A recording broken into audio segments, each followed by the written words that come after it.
right, so I'm gonna just do a simple new Wednesday thing called Tip of the Day, where I condense down some of my best advice into a short video that you can take in all at once. Focus on doing your profitability projections, running your numbers on a price that currently exists in the marketplace. And I call this the high-priced bestseller.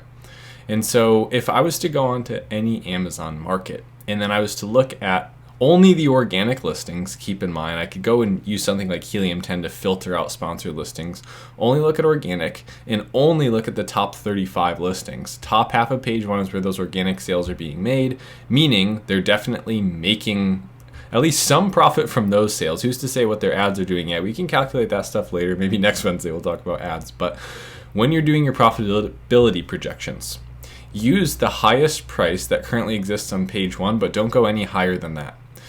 There's been this trend of all of the products that I've launched that have lost money.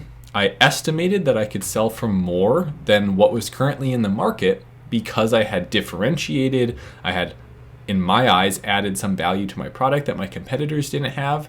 And it turns out that the market's pretty damn good about establishing itself around a price. On Amazon with physical products, our digital products and courses and, different businesses different. Yes, Amazon sellers competing with other brands face to face, that's a place where you need to respect what currently exists.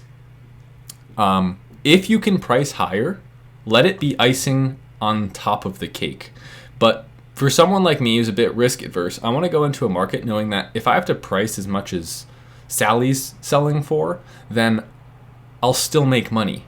Okay, so I do all of my research around that. I do all of my hard nose to suppliers around, if you can't get me this price, I can't make this work.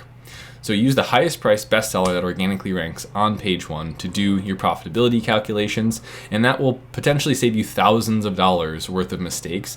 Don't assume you can sell for more. If you can, great. Let that be icing on the cake and let that send you up to 50-60% profit margin, not just be making it by having to price for more. Be sure to subscribe and like down below. And you can always take my 7-day free challenge I just created. Worked my butt off on this thing for you guys.